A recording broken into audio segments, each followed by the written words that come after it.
We've made it to spring. The trees are bedding, the temperatures are warming, and the pollen is blowing.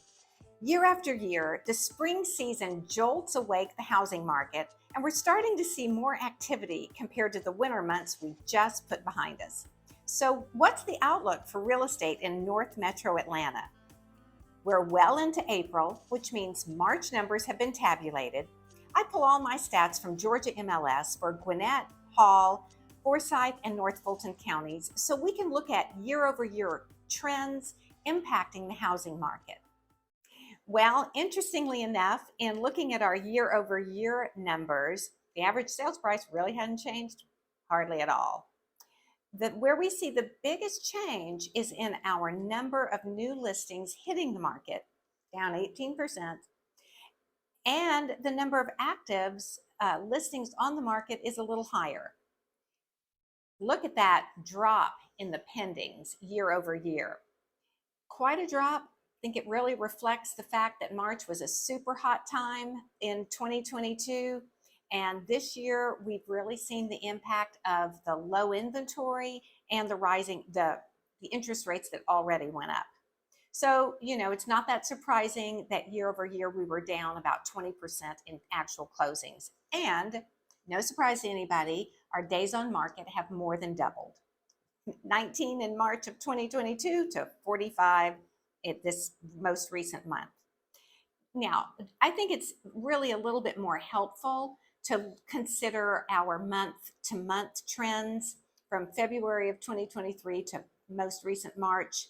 There you can see a tiny bit of an increase in our average sales price, good jump in number of new listings. Yay for all of you who chose to put your house on the market for sale in March.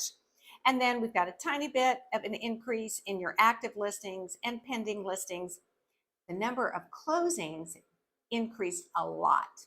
So that tells me our market is still moving and helpful whether you are buying or selling. And even look at that, days on market from 1 month to the next dropped a little bit. Again, shows that in the South, we like it when the weather starts to warm up and people begin to get out and about and think about home buying and selling a little more. There have been a lot of shifts in the housing market recently.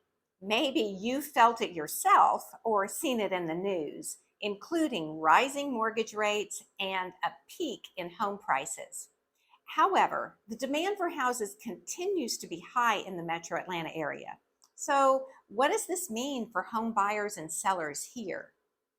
Inventory levels are at an all-time low historically.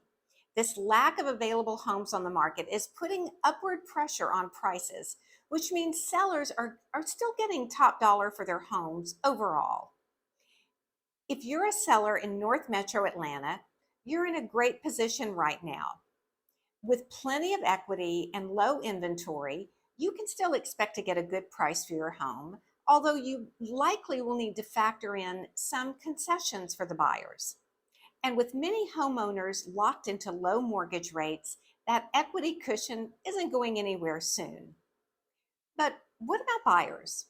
Well, the lack of inventory means you'll need to be patient and work with a trusted real estate agent who understands your preferences and can navigate the current market conditions for you. However, there is one bright spot for buyers in Atlanta: new construction. With the housing shortage ongoing, many developers are building new homes, townhouses, and condos to meet the demand. So if you're a buyer looking for a new home, you still have options. So what's the forecast for the Atlanta real estate market? Experts predict no major changes in the near future. With low inventory levels continuing to vex the housing market, prices are expected to stay relatively stable. So if you're considering buying or selling in North Metro Atlanta, now is a good time. Thanks for watching, and be sure to subscribe to our channel for more updates on the latest real estate market trends.